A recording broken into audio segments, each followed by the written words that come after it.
وهو العزيز الغفور أشهد أن لا إله إلا الله وأشهد أن محمدا عبده ورسوله ونصلي ونسلم على سيدنا محمد وعلى آله وصحبه أجمعين رضينا بالله ربا وبالإسلام دينا وبمحمد نبي ورسول.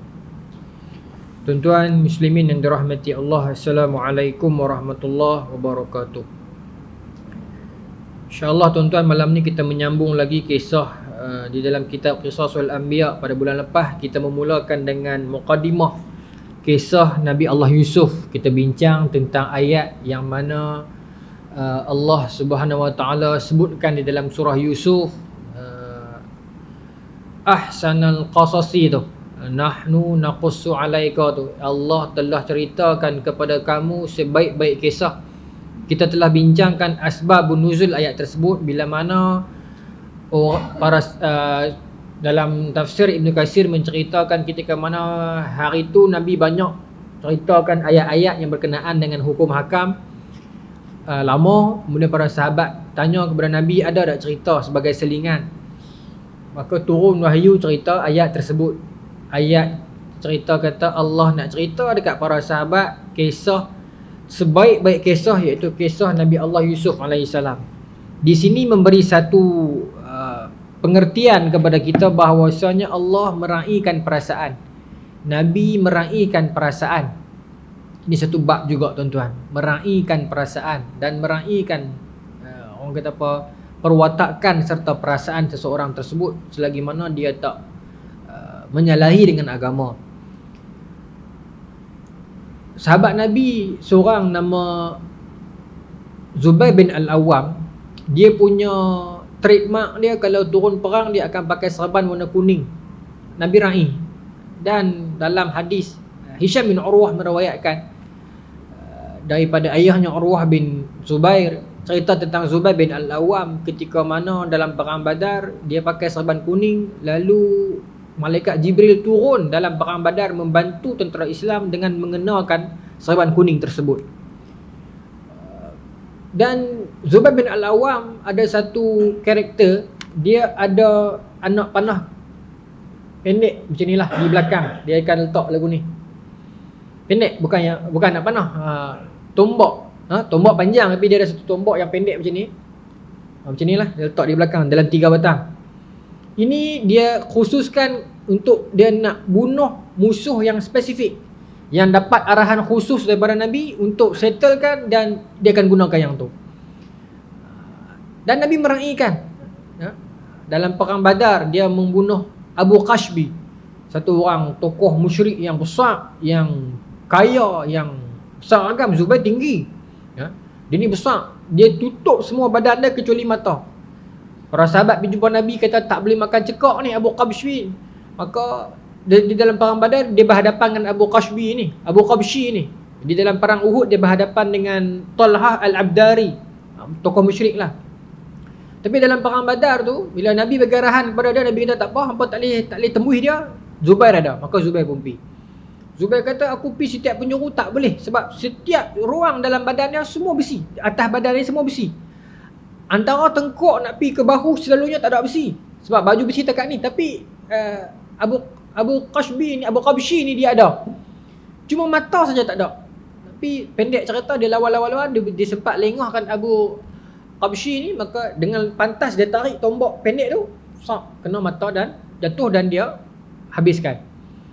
Nabi meraihkan perasaan ni, poin saya. Khalid Al-Walid perang dia akan pakai 2 tangan serentak, dan dia punya style dia ada kuda 2 sekali pergi perang. Dia akan kuda ada 2 jalan serentak. Maksudnya hebat tak hebat Khalid Al-Walid, kuda dah tak larat dah, dia kuat lagi. So bila kuda ni tak larat, dia akan lompat pergi kuda ni pula, sambung perjalanan. Tu Khalid Al-Walid. Tadi saya nak sampai sini, sembang dengan Abang Jack, dia kata dia pakai kain warna merah. Seorang sahabat Nabi, dia memang trademark dia serban merah. Abu Dujana, serban merah. Meraihkan. Poin saya adalah meraihkan perasaan. Allah meraihkan perasaan para sahabat minta nak dengar cerita, maka Allah turunkan wahyu tentang cerita Nabi Yusuf yang kita nak cerita malam ni. Begitulah tuan-tuan, hidup kita ni, kita meraihkan perasaan. Allah meraihkan perasaan manusia, kita insan. Apatah lagi kita sesama kita. Ni di musim banjir ni pula ni, kita jagalah perasaan orang. No? Orang kata jangan duk tayang makanan sedap-sedap, keseronokan. Betul satu. Yang kedua, orang yang memberi peringatan pun railah juga perasaan. Bukanlah masa ni kita nak pergi hantam sedap-sedap. Bukanlah masa ni kita nak kata ni dia lah punca hampa dulu masjid tak mau main lah, orang berkalut di masjid. Ini bukan masanya. Orang sedang kehilangan harta benda sampai tak ada apa dah ni. Betul nasihat tersebut, tak betul masa dia. Allah meraihkan perasaan, Nabi meraihkan perasaan. Kita meraihkan perasaan orang tengah musibah, tuan-tuan. Nasihat yang benar pada tempat yang kurang tepat lah bagi saya. Orang sampai tinggal seles pinggang tak tinggal ibadah. Bukan semua yang kena ujian tu tak pergi masjid. Kita tak tahu. Kita tak tahu. No? Dan ujian yang menimpa satu-satu kawasan tu bukan sebab kawasan tu ada kilang lah apa. Kalau berlaku di tempat lain macam mana? Ujian itu bukan berlaku kerana tu saja. Ujian itu berlaku kepada semua. Ujian kepada mereka dan ujian kepada kita. Ujian kepada mereka tentulah mereka terima dah ujian tersebut. Ujian kepada kita apa? Kita yang masih ada harta berbaki di dalam akaun kita, kita masih ada ruang yang berbaki, harta yang berbaki dalam keliling kita, adakah kita salurkan ke sana? Itu ujian untuk kita pula. Ujian untuk mereka tentulah mereka terima dah. Ujian untuk kita pula, kita dah sahut ataupun belum. Tu point dia. No, kita jagalah. Kadang-kadang hari ni kita jadi hati kering sangat. Saya risau juga dalam dunia dakwah ni kita jadi terlalu berhati kering. Ada tempat yang sesuai, ada tempat yang kita rasa jangan. Nanti dia akan jadi kontang ruang ini, maka orang akan lebih menjauhi kita. Dia ada medan dia, kita memupuk, meraihkan perasaan. Ada tempat menegur. Habib Ali juga menegur, mengatakan tak boleh kita pergi betul. Memang dalam hadis ada sebut kan, kalau berlaku gempa sebab zina dan sebagainya, tapi bukan pada ketika berlaku itu kita pergi habaq pasal hampa buat macam ni tau. Bukan. Nasihat yang betul pada tempatnya, pada masa yang kurang tepat lah bagi saya. Bukan kata kat kita ni tak, tapi untuk semua lah. Bila Allah datangkan ujian, sedikit kesakitan, sedikit ujian itu, tandanya Allah nak mengangkat kedudukan kita. Seorang sahabat Nabi nama Imran bin Husain. Cerita ni masyhur dalam Syiar A'lamun Nubala, juga dalam Isabah fi Tamyiz Sahabah Ibn Hajar, juga terdapat di dalam Dalilul Falihin bi Syarhi Riyadhus Salihin. Imran bin Husain ni sahabat Nabi ni, dia masuk Islam lambat. Dia masuk Islam selepas perang Khaybar. Dia masuk sama dengan Abu Hurairah. Lepas dia masuk Islam tu, dia terus melazimkan diri dia untuk jadi sahabat yang sangat tawadhu, sangat wara', sangat zuhud. Terlalu zuhud lah, boleh kata macam tu lah. Sampai satu tahap, ni disebut, saya sebut rujukan pasal cerita ni takut orang nanti dia petikai pula kan. Tapi saya sebut rujukan. Sampai dia ni disebut sebagai sahabat yang menerima salam daripada malaikat tanpa perantaraan. Ini Imran bin Husain. No? Dia terima salam daripada malaikat tanpa perantaraan, dia dengar. Lepas tu Allah uji dia dengan satu sakit perut di dalam perut ni. Dekat-dekat 3 tahun. Dekat-dekat 3 tahun. Lama dia tahan tu. Dia tahan, dia tak merungut, dia tak apa. Dia terima sakit dia itu. Lalu sampai satu tahap dia rasa macam tak boleh nak pi dah. Maka dia pergi jumpa Rasulullah. Dia kata, ya Rasulullah, minta doa kat Allah, minta sembuh sakit dalam perut saya ni. Ya? Tak tahan dah. Banyak tahun dah, bukan kena hari ni baik, minta baik hari ni dah. Maka Nabi pun doa, maka sembuh lah on the spot, sembuh. Dia balik rumah, panggilan salam yang selalu dia dengar, suara tu dia tak dengar. Maka dia pergi jumpa Nabi, dia kata, ya Rasulullah, kenapa saya dah tak dengar dah panggilan salam itu? Maka Nabi kata, itulah panggilan salam daripada malaikat yang kagum dengan kamu selama ni. Tapi bila kamu dah minta macam tu, maksudnya bukan kata tak kagum, tapi cara, yalah, jadi macam orang normal lah kan. Jadi tak bagi salam lah hari ni. Maka dia menangis tuan-tuan. Dia kata, ya Rasulullah, doalah dekat Allah balik agar Allah bagi balik sakit tu dalam perut saya. Saya nak sakit balik sebab saya nak rasa salam daripada malaikat tersebut. Jadi kalau kita nak banding, dialah tak boleh banding lah, no? Kita dengan para sahabat jauh lah. Tapi itulah ujian yang datang dalam hidup ni, dia datang pasti ada gantinya. Apa yang diambil Tuhan daripada kita ni Tuhan punya. Atas dunia ni Tuhan akan gantikan di akhirat. Itu untuk depa lah yang kena musibah tersebut. Untuk kita yang tak diuji tu, telahkah kita keluarkan yang kita punya? Saya selalu bagi contoh. Orang kata kan tumpang rezeki anak kan. Bukan apa ni rezeki anak orang kata kan. Satu lagi yang orang terlepas pandang, rezeki apa? Rezeki para pekerja.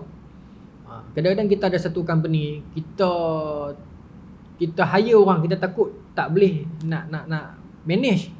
Tapi kita hire orang, Allah dah takdirkan dia rezeki kat dia tu. Tapi sebab kita bos dia lalu kod jalan kita tumpang rezeki dia sekali.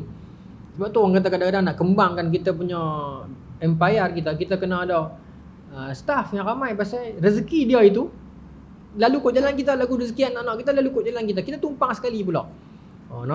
Jadi itulah ujian dalam hidup ini, begitulah tuan-tuan. Kita meraihkan perasaan, bukan kata saya tak setuju, saya setuju. Cuma saya bimbang budaya hati kering ni dia jadi tuan-tuan faham lah maksud saya macam itulah. Dia akan jadi bola tanggung kepada orang bukan Islam ni lagi. Bukan kita takut kat depa, kita bukan nak cari redha orang bukan Islam. Cuma kita nak jaga hati orang Islam yang terkena musibah tu. Sebab saya ada dengar lah orang duk share kata, itulah selama ni tak mau pergi masjid lah, baru kena musibah baru tahu. Kita tak tahu tuan-tuan yang kena tu dia tak pergi masjid ke? Kita pun tak tahu. Kan? Yang tu saya tak berapa setuju kan. Tak eloklah. Tadi imam baca, iza zulzilatil ardu zilzalaha wa akhrajatil ardu athqalaha wa qala al insanu ma laha. Bila mai bumi bergoncang dan wa akhrajatil ardu athqalaha, bumi mengeluarkan apa isi dia. Mai mana ni tuan-tuan ni? Banyak sangat ayat ni. Mai mana ni? Kan? Wa qala al insanu ma laha, manusia jadi bingung. Tanya apa benda ni? Apa benda yang sedang berlaku ni? Orang jadi tak ada, no explanation, unexplainable. Tak boleh nak ulah. Banyak sangat kuantiti ni, mai kok mana ni? Wa qala al insanu ma laha, berkata para manusia dalam keadaan bingung, apa benda ni? Apa tu? Yauma idzin tuhaddits, bukan. Tu yauma idzin tuhaddisu akhbaraha. Hari itu bumi menceritakan kabarnya. Cerita khabar dia, apa yang manusia buat atas muka bumi ni kami dah bercerita khabar kami pula. Tuan-tuan. Sambunglah cerita Nabi Yusuf ni. Tapi saya nak kenal juga tu, saya nak beritahu perasaan tu. Di mana Allah meraihkan perasaan para sahabat. Di dalam asbabun nuzul disebutkan dalam tafsir Ibn Katsir, para sahabat tanya, ya Rasulullah ada cerita tak? Maka Nabi dapat wahyu, Allah kata ni sebaik-baik kisah.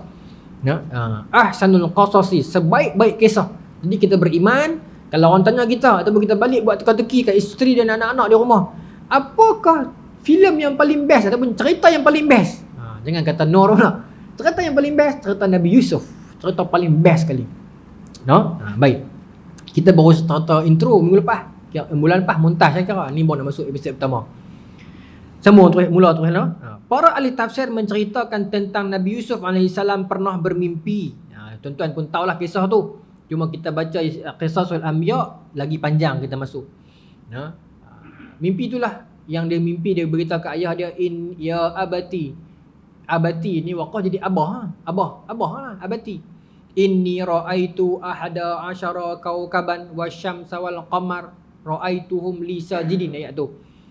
Maka Ibnu Katsir mengatakan, para ahli tafsir menyebutkan Nabi Yusuf bermimpi ketika itu dia belum pernah mimpi basah. Dia sampai tahu tu dia terang. Maksudnya umur Nabi Yusuf masa mimpi yang tu masih belum akil balik lagi. Yusuf bermimpi melihat 11 bintang. Ke-11 bintang itu sebagai isyarat kepada jumlah saudara-saudaranya.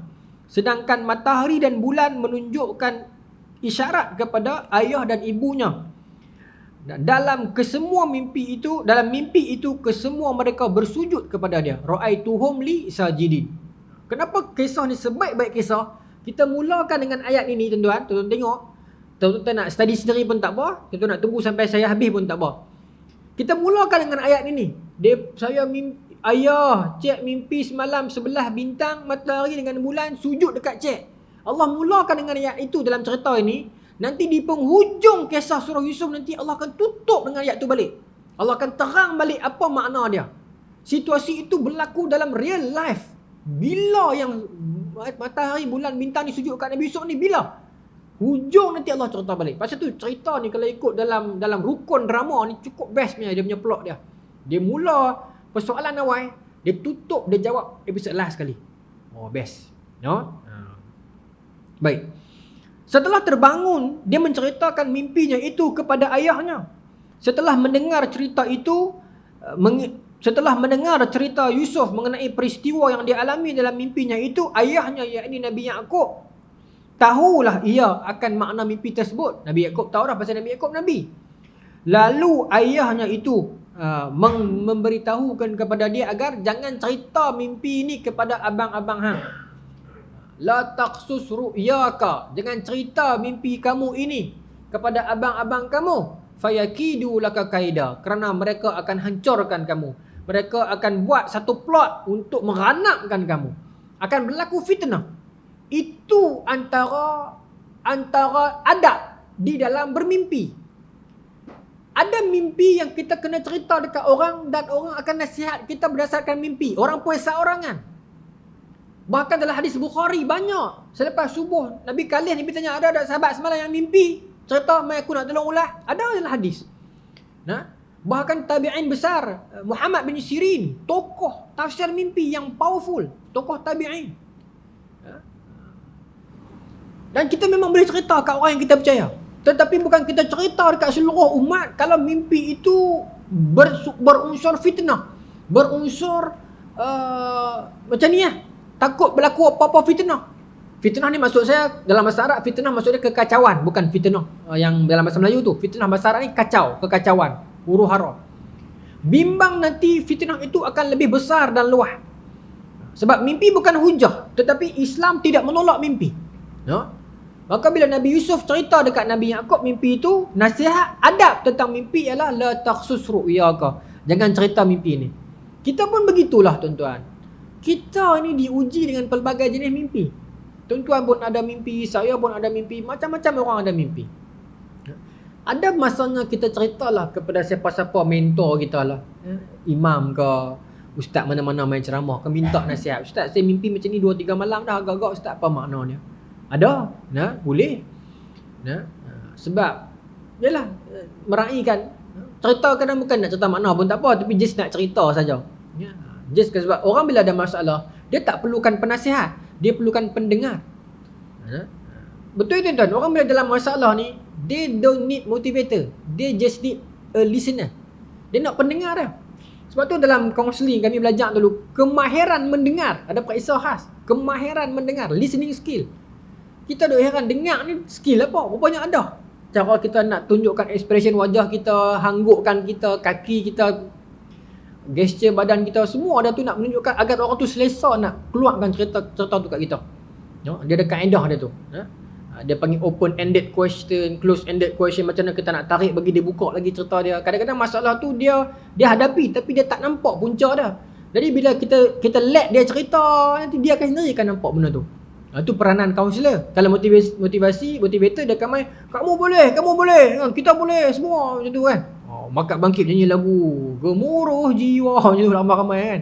Tambah kalau motivasi yang bisnes lagi sakal lah kan. Bisnes motivasi tak apa, sewa kata member tak apa, kita dekat kamar kita mengaku kereta kita tak apa, jadi kita tunjuk kita kaya. Macam-macam lah. Motivasi bisnes lah. Lepas tu dia main pula. Sekarang ni tuan-tuan dia panggil New Age punya movement. Perkembangan terbaru ni dalam kajian universiti banyak sekarang. Pasal pengaruh apa nama ni, macam batiniah juga tapi dalam movement yang baru, dalam moden punya. Iaitu yalah dulu orang kata, maaf sebut tuan-tuan lah, saya sebut nama ni saya tak pastilah sensitif ataupun tidak. Saya tak kata gerakan itu begitu, tapi seolah begitu. Tak mahu sebut nama lah, saya jadi bahaya pula. Tuan-tuan faham lah maksud saya. Setengah kadang-kadang dalam kuliah-kuliah agama, program-program agama yang dia membuat Tuhan tu macam, tuan-tuan faham lah maksud saya ni, saya rasa tuan-tuan faham ni. Kamu punya kehendak adalah saya punya apa? Your demand is my order, apa benda tu. Dulu ada The Secret, dulu ada motivasi punya team tu. Lepas tu benda tu dia berkembang masuk pada orang Islam, dia merasap masuk, dia mula bercakap tentang Tuhan itu. Yang tu yang takut tu. Baru ni viral. Tapi Tauqir tu pun dia dah tarik balik dah. Yalah mungkin dia terlepas cakap kan. Tapi cuma lah ada beberapa orang staff dia dedah kan, bukan sekali dia cakap macam tu. Tak tahulah, saya tak berani komen bab peribadi orang ni. Tapi benda-benda tu kita kena hati-hati lah. Sebab gerakan New Age punya batiniyah ni lagi bahaya kan. Iaitu boleh mengulas Tuhan atas diri sendiri ni. Saya punya pendapat saya, apa nak komen lah. Tapi pendapat saya, Tuhan dia macam ni. Dia masing-masing Tuhan takut nak cakap. Ya, dia adalah perihal rasa, betul dia perkakah dalam. Tapi dia bukan perkakah yang kita boleh ulas macam kita ulas member kita. Takut juga kan. Sebab kalau kita mengatakan Tuhan yang aturkan saya begini, nanti orang yang jauh daripada agama dia akan mengatakan Tuhan yang tentukan saya begini.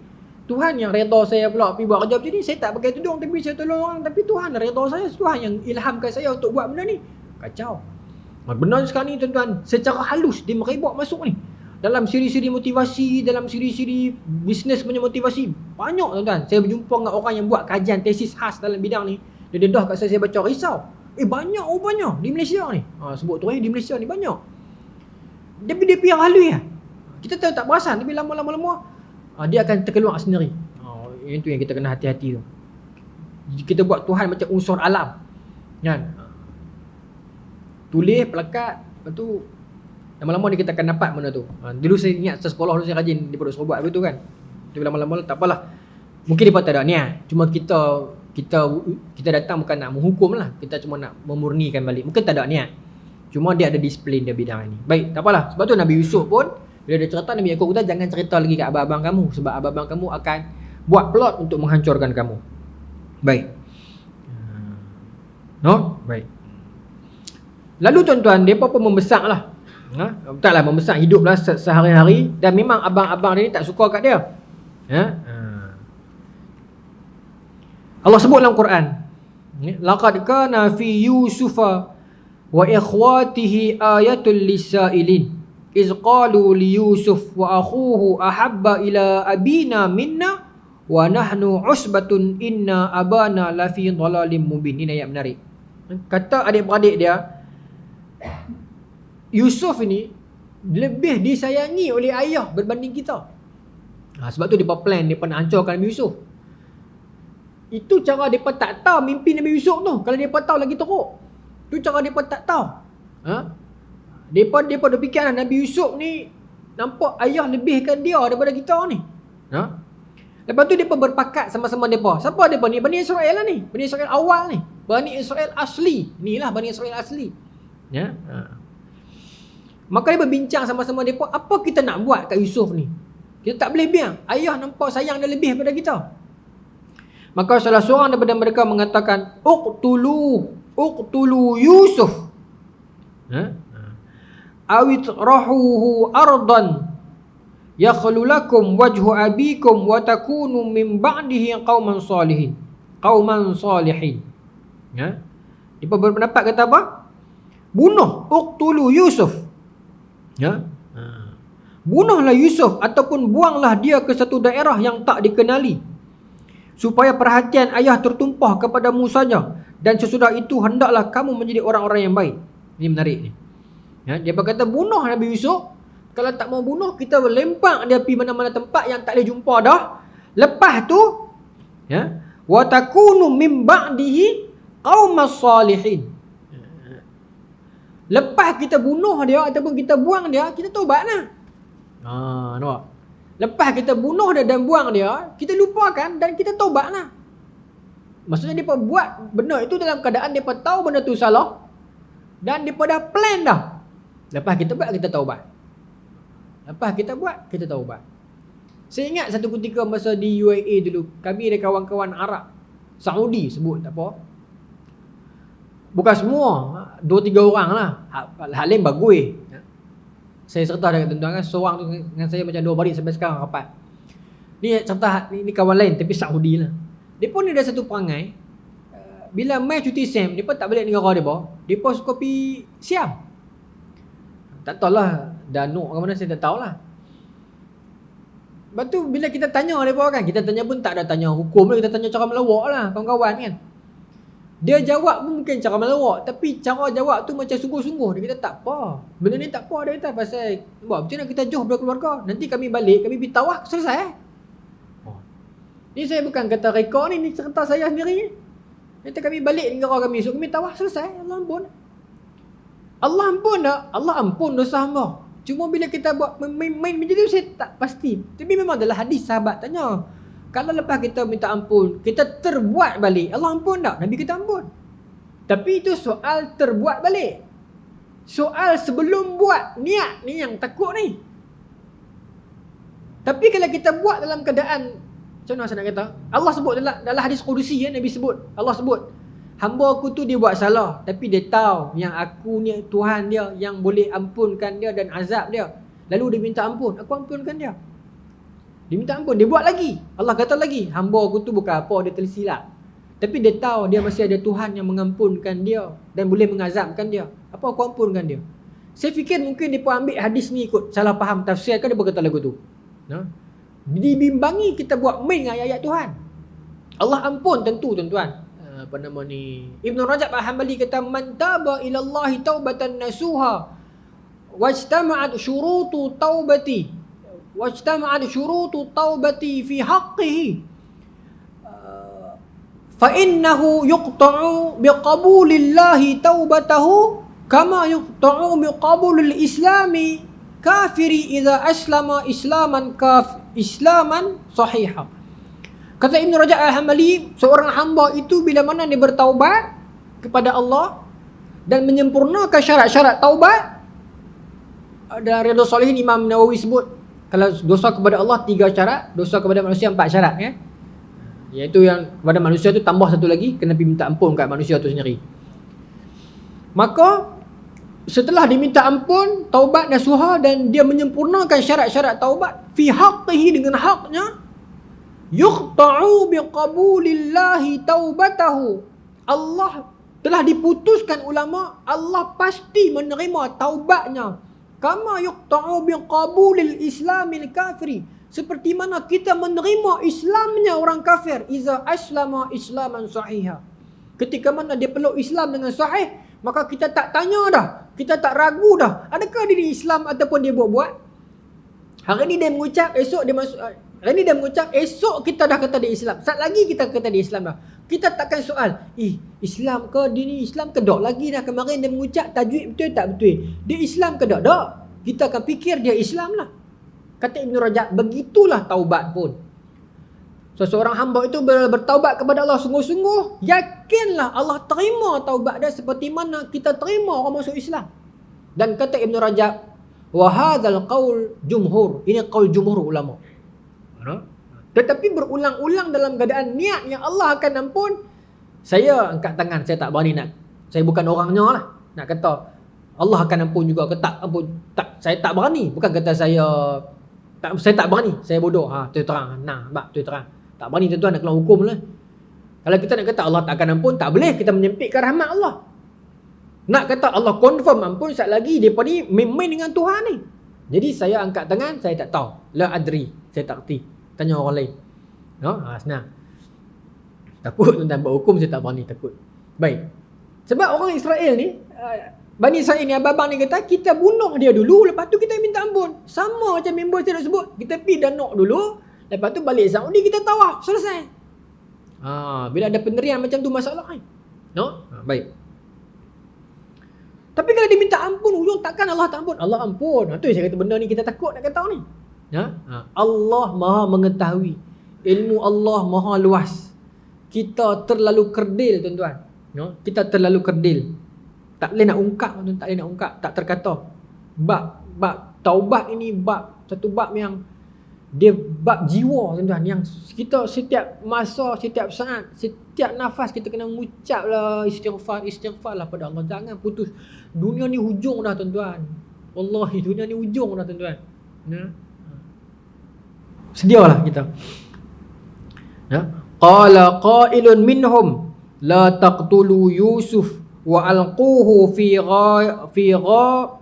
ghayabatil jubb yaltaqithu ba'du sayyarati in kuntum fa'ilin. Maka salah seorang dalam kalangan mereka kata apa? Qala qailun minhum la taqtulu Yusuf. Jangan sampai bunuhlah. Bunuh panjang cerita. Ada chop jari, ada CSI, ada semua nanti panjang cerita. Lah ni kita nak pergi buang daerah pun ada jejak. Nanti orang jumpa kok jalan, orang tahu cerita. Lah ni kita buat apa? Wa alquhu fi ghayabatil jubbi. Kita buang dia dalam perigi buta. Dalam satu sumur buta lah. Buang dalam tu. Dan jangan risau.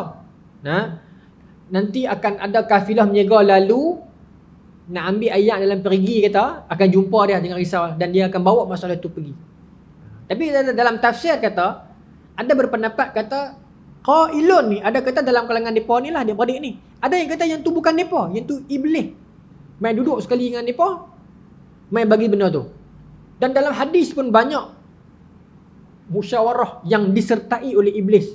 Kalau kita baca sirah banyak, bukanlah banyak, ada beberapa kali. Kitab ni kita baca dulu, tuan-tuan ingat tak dulu? Zaman sebelum, belakang ni lain dulu ni. Kita bincang tentang Nabi apa? Nabi Nuh. Yang iblis mai suruh mereka buat gambar tu. Duduk sekali dalam mesyuarat tu. Beberapa kali dia akan mai. Dia memang ada jenis-jenis iblis yang dia boleh menyerupa. Kalau kita buka dalam kitab-kitab hadis dia sebut. Baik, maka mereka bincang kita, telah ni kita lempak Yusuf dalam telaga. Baik. Dalam musyawarah tersebut, mereka merancang untuk bertaubat setelah melaksanakan rancangan itu. Saya sebut tadi tu. Okey, baik.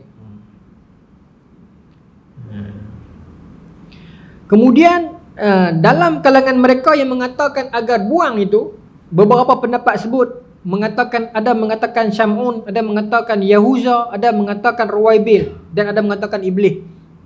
Itu tak sepakat. Tapi ada seorang yang mengatakan begitu. Okay? Dan iblis ni pula kita kena faham dalam konteks bahasa Arab, syaitan dia bukan semestinya merujuk kepada syaitan saja. Kalimat syaitan ada kalanya dia bermaksud penyakit. Ada kalanya perkataan syaitan dia bermaksud penyakit. Dalam hadis, tuan-tuan buka, tuan-tuan duk baca dah di surah ni serasa Bulughul Maram ataupun hadis yang lain lah, kitab-kitab hadis fiqh yang lain. Dalam bab wuduk kan ada sebut, kita pagi ambil wuduk kan kita kena ayat masuk hidung tu kan, sebab di dalamnya ada syaitan kan. Bila kita mengaji dalam gharibul hadis, dalam bab syarah ayat perkataan-perkataan gharib hadis, syaitan dalam konteks hadis tersebut diterjemahkan sebagai virus, sebagai kuman. Bukan syaitan yang tu, tapi kuman. Sebab tu ada hadis yang memerlukan kita rujuk kepada pakar untuk mereka syarahkan perkataan tu. In particular. Okay? Walaupun Nabi sebut syaitan, tapi konteks syaitan tu luas. Baik. Jadi mungkin dalam konteks ini, bila ulama kata syaitan, mungkin abang-abang dia juga, cuma jahat macam syaitan. Jadi disebut syaitan. Mungkinlah. Okay? Mungkin bukan syaitan atas batang tubuh. Okay? Baik. Okay. Maka mereka pun pergi jumpa dengan ayah mereka Nabi Yaqub. Mereka minta kat Nabi Yaqub, ayah, esok cik kami ramai-ramai abang-abang nak bawa Yusuf pergi main. Nak bawa Yusuf pergi main. Maka Nabi Yaqub ni tak sedar hati dah. Nabi Yaqub tak bagi. Ni dengan Covid lah, apalah nak pergi main apa lah. Ni saya tambah lah. Tapi tak bagilah. Dia pun tak apalah ya, kami dah dulu duk kata kami tak baik dengan dia. Lah kami nak baik dengan dia, lah kami nak bawa dia pergi main. Maknanya bawa Nabi Yusuf masa ni kecil lah. Dalam tafsir kita tadi, mimpi basah pun dok lagi. Kan?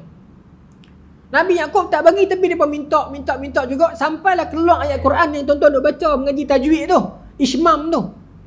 Yang kena muncul mulut tu, hukum Ismam tu. Apa ayat dia? Qalu ma laka la ta'manna, kan? Ayat tu kan? Tuan ingat kan? Tuan mengaji tajwid kan? Betul tak ayat tu? Qalu ma laka la ta'manna ala Yusuf, kan? Ayat tu muncung mulut tu, muncung ni sebab cerita ni sekali ni. Satu hukum tajwid lah, satu sebab cerita ni. Sebab masa depa kata tu, depa muncung mulut. Depa berkata, ayah tak percaya ke? La ta'manna ala Yusuf, tak percaya kan? Recording dia tunjuk depan hudung mulut saya tu. Tak percaya kan nak jaga tu. Tu yang jadi muncung tu. Dia orang tajwid dia akan cerita di perspektif tajwid lah. Okay, itu Ismam, hukum tajwid. Tapi dalam perspektif sirah, antara Ismam tu punya sebab ni. Pasal abang-abang dia tunjuk dengan mulut. Duk pujuk ayah ni, pujuk Nabi Yaakob. Alah, ayah tak percaya kau nak jaga budak Nuh. Nak jaga Nuh tu kita tak pergi tunjuk dengan mulut. Ha? Jari tunjuk pun kita pentang Melayu kan, tunjuk dengan jari ni. Tak apalah. Selagi adat itu tak berselisih dengan syariat, silakan lah. Tak ada masalah. Maka tunjuk lagu tu, maka jadi lagu tu. Itu bacaan. Dalam tajwid dia ada beberapa bacaan yang begitu. Ada ismam, ada imalah kubra, ada tashil, ada bin naqal kan, bacaan-bacaan yang begitu. Bismillahirrahmanirrahim macam kan. Contoh belajar lah itu di surah ni kan. Beberapa gharib dalam tajwid. Baik. Maka minta kat Nabi Yaakob. Nabi Yaakob tak bagi, akhirnya dia pun minta. Nabi Yaakob berkata apa? Berkata Yaakob, sesungguhnya kepergian kamu bersama Yusuf amat menyedih akan aku, dan aku khawatir kalau dia dimakan serigala sedang kamu lengah daripadanya. Maka kata mereka, jika dia benar-benar dimakan serigala sedang kami golongan yang kuat, sesungguhnya kami kalau demikian adalah orang-orang yang rugi. Macam mereka kata takkan serigala nak main makan dia. Maksudnya Nabi Yusuf kecil sungguh lah serigala boleh makan kan. Dan kami abang-abang duk jaga, kami akan jaga dia. Ya, okey. Baik. Lalu ayah mereka menjawab, wahai anakku, sesungguhnya aku keberatan jika harus berpisah dengannya sekalipun hanya sesaat. Aku khawatir kamu akan lengah menjaganya kerana kesibukan kamu bermain. Kemudian datang serigala lalu menerkamnya oleh kerana dia masih kecil dan dia tidak mampu menghindar dan menyelamatkan diri sementara kamu melalaikannya. Maknanya kecil sungguh Nabi Yusuf masa ni. Baik. Menurut ahlul kitab, Nabi Yaakob mengikut Nabi Yusuf di belakang mereka. Dia melepaskan Yusuf di tengah jalan sehingga tersesat. Namun kemudian ada seseorang yang menghantarkannya sampai bertemu saudara-saudaranya. Pendapat yang demikian itu merupakan satu kesalahan dan penyimpangan ahlul kitab. Ini kerana Yaakob sayang terhadap Yusuf dan keberatan melepaskannya pergi bersama saudaranya. Maksudnya dia kata dalam ahlul kitab punya syarah kata Nabi Yaakob bagi mudah-mudah kan. Tapi Ibn Katsir kata tak, salah. Sebab Quran kata Nabi Yusuf berat hati nak bagi. Berat hati nak lepas pi. Bukan bagi mudah-mudah ya. Tuan-tuan, dalam ahlul kitab punya tafsir memang depa ikut logik akal banyak, depa ikut dramatik banyak, depa reka banyak. Sirah Nabi Zakaria tuan-tuan kalau baca tak gamoh. Kalau baca ahli kitab ataupun orang Kristian evangelis punya ni tak gamoh. Pasal Nabi Zakaria kan jaga Maryam kan. Tapi Nabi Zakaria umur berapa? 90 dah kan. Duduk pula dalam mihrab, tak jumpa pun. Pi hantar buah pi jenguk kat luar ya. Makanan pun tak hantar pasal makanan tu ada sendiri. Yang Quran sebut kan. Sampai Nabi Zakaria heran, Maryam main mana makanan ni? Makanan di luar musim, kata Nabi Zakaria. Maryam kata Allah bagi. Kan. Tapi orang Kristian depa nak bagi ikut fantasi depa olah serata tu. Depa kata Nabi Zakaria lah yang mendatangi Maryam sampai dapat Nabi Isa dan dia banyak bersih. Sebab tu ada perkataan depa yang kalau selari dengan Quran kita terima, berbeza dengan Quran dan hadis kita tolak. Kalau tak ada penjelasan, seperti mana Ibn Katsir kata, la nusaddiq wala nukazib. Kita KAV, tak kata betul, tak kata salah. Tapi kata salah, kita jelaskan kata salah. Baik. Mereka terus melakukan pendekatan dan memujuk ayah mereka sehingga si ayah mengizinkan. Akhirnya bagi dia jugalah pasal anak-anak ni. Baik. Mereka pun membawa Yusuf pergi dari penglihatan ayahnya. Kemudian mereka menghina dan mencaci maki Nabi Yusuf, baik melalui tindakan maupun ucapan. Depa pukul dia, depa cerca dia. Masa tu Nabi Yusuf tak ada dah. Lalu mereka sepakat seperti mana plan mereka asal, melontarkannya ke dalam dasar perigi. Setelah mereka menceburkan, dia terjemah menceburkan, lempaklah, melemparkan Yusuf ke dalam perigi, Allah memberi wahyu kepada Yusuf, kamu pasti mendapat jalan keluar dari kesusahan yang kamu hadapi ini. Kamu pada saatnya nanti dapat menceritakan kepada saudara-saudara kamu itu mengenai apa yang mereka lakukan kepada kamu pada saat kamu menjadi orang yang terhormat dan berjawatan tinggi. Mujahid dan Qatadah berkata, mereka tidak menyedari dan tidak tahu bahawa Allah Ta'ala telah menurunkan wahyu kepadamu. Baik. Maka masa dalam terigi itu, Nabi Yusuf dah dapat wahyu. Wahyu rusyda, wahyu yang petunjuk dulu. Wahyu yang bersifat petunjuk. Untuk dia. Meyakinkan dia. Wahyu ni kan ada dua. Bukanlah ada dua, tapi secara mudah saya nak bagi macam inilah. Sebagai signal, petunjuk. Contoh mudah macam inilah tuan-tuan nak faham. Wahyu yang pertama turun. Iqra. Iqra bismi rabbikal ladzi khalaq. Wahyu tu sebagai signal kepada Nabi suruh baca kan. Tapi ayat yang suruh Nabi bangun dan sampaikan itu bukan wahyu pertama, betul tak? Itu maksud saya. Bukan saya sengaja bagi dua, tapi saya nak bagi tuan-tuan faham yang tu. Dalam konteks yang pertama ni kita kata rusyda, wahyu petunjuk. Sebab tu bahasa Arab, kalimat Nabi itu dia disebut dalam kaedah nahu, kita kata dia panggil isim mubalaghah. Maksudnya kalau betul-betul kalimat dia adalah dia main pada naba'a, berita, fa'il dan naba'a, yunbi'u, naba'a ni berita, kemudian mudhari' dia menyampaikan berita, anba'an isim fa'il dia munbi. Munbi ni maksudnya orang yang menyampaikan berita. Munbi. Asalnya begitu kalau ikut. Dia panggil sirah mubalaghah.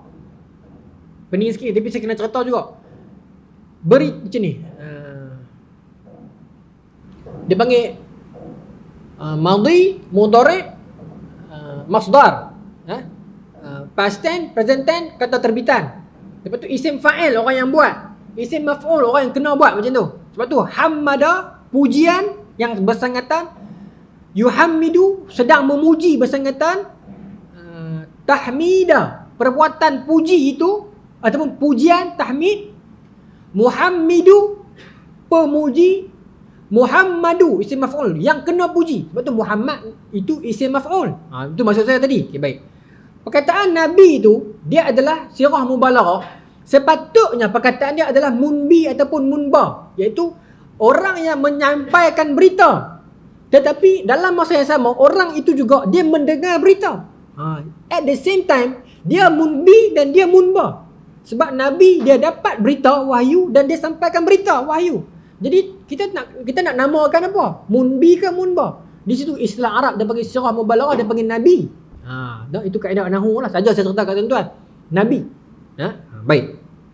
Jadi Nabi Yusuf dapat masa ni rusydah, petunjuk ni tak apa. Allah pujuk dia, jangan risau.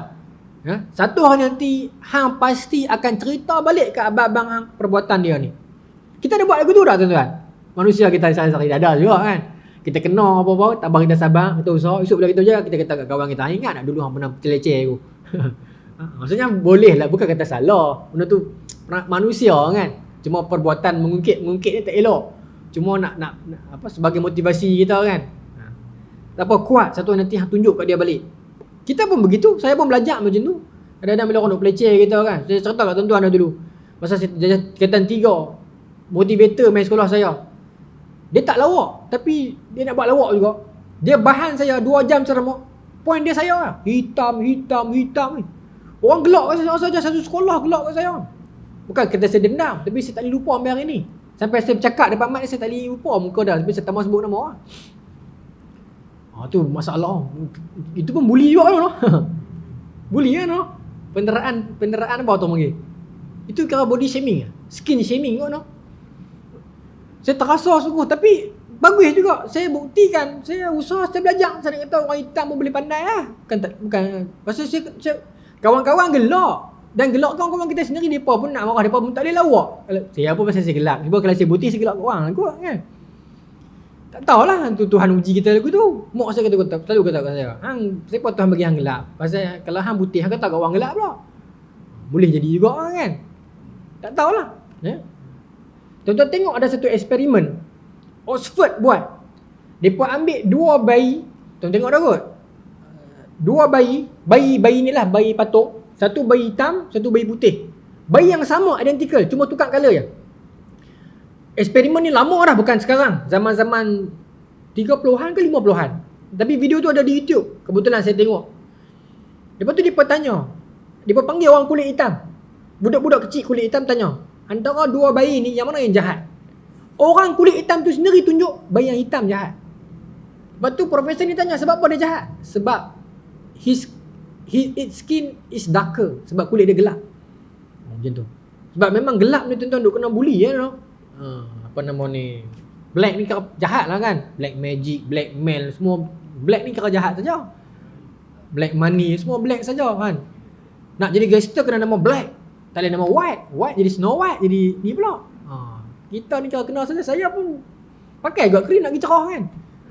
Mana ada orang putih pakai krim nak pergi gelap? Ada tak kan? Tak ada. Tuan-tuan mengelak. Tapi itu lumrah orang gelap-gelap ni.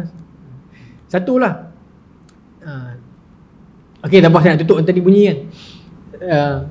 Adalah sebut pasal gelap ni. Kita hari ni kita concern pasal bully, bagus, bully fizikal. Tapi ada satu perbuatan bully yang sedang kita buat sekarang dan dia akan jadi isu yang lebih besar pada masa depan. Bully di media sosial. Hatta kita bully orang yang salah, orang yang betul, ataupun kita bully orang yang salah. Meskipun dia tu betul kita bully dia, ataupun dia jahat, kita pergi bully dia lagi. Dia dah jahat dah, dia dah terima hukuman dah. Mahkamah dah jatuhkan hukum, dah diaibkan dah. Kita pula pergi buat edit poster gambar dia buat lucu pun.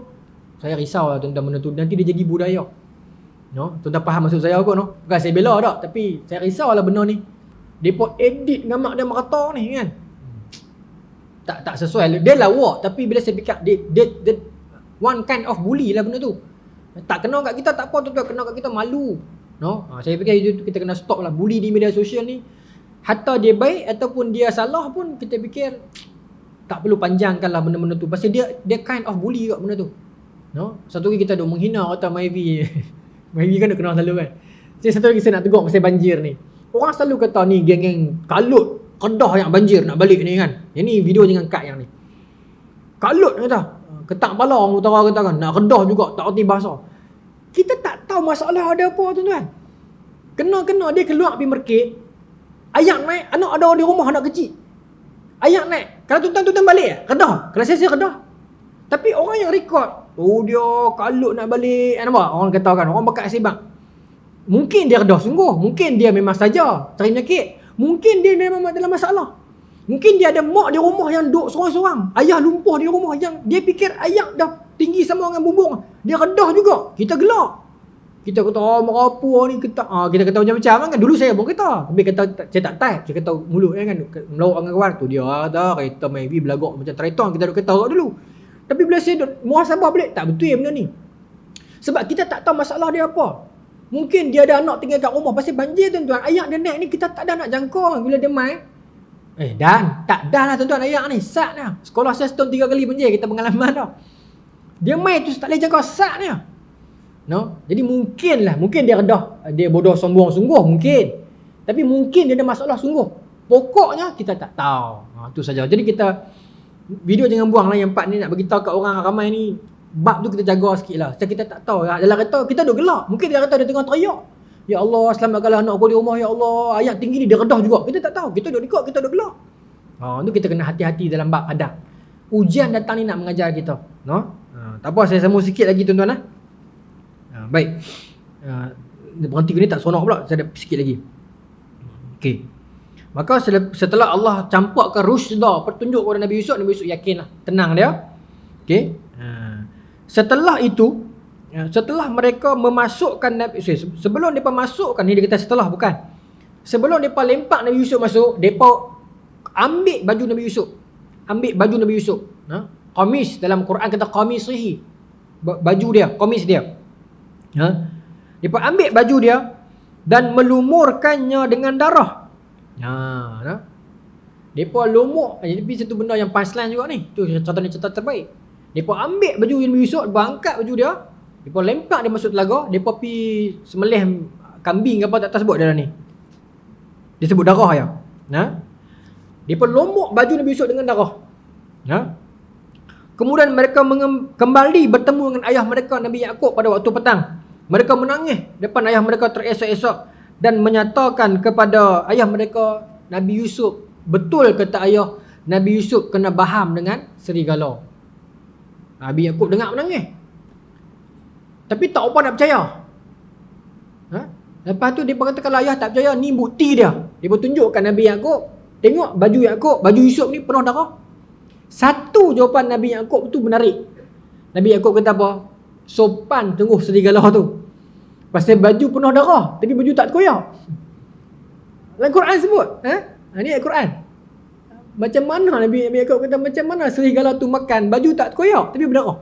Mungkin serigala tu buka selok tak tepi kan, buat buh di tengkok orang, penuh darah tapi tak terkoyak. Maksudnya hang nak menipu pun bagi cerdik lah. Tu point dia. Nak menipu ni, tipu ni susah tuan-tuan. Tipu ni takkan seselamat selagi kita tak buat penipuan yang lain, dan dia akan terus meneruslah penipuan demi penipuan. Tu tipu. No? Tak apalah, tu saya bagi dia punya teaser saja. Bulan depan kita akan pergi secara detail lagi lah. Bila dia balik jumpa Nabi Yaakob, tunjuk baju tu, Nabi Yaakob tengok dan Nabi Yaakob kata demikian. Lepas tu apa yang nak jadi tu? Adakah Nabi Yaakob tertipu dengan anak-anak dia? Ataupun Nabi Yaakob dah syak dah, baju ni tak terkoyak, maknanya dia pembohong. Tapi kenapa Nabi Yaakob tak pergi cari Nabi Yusuf? Apa cerita sebenarnya ni? Bulan depan insya-Allah kita akan sambung cerita ni bulan depan. Wallahu taala alam, sambungan kisah Nabi Allah Yusuf alaihi salam. Bismillahirrahmanirrahim. Allahumma rzuqna fahman nabiyyin wa hifdzal mursalin wa ilhal malaikatil muqarrabin wahdina fi dayatil arifin bi rahmatika ya arhamar rahimin.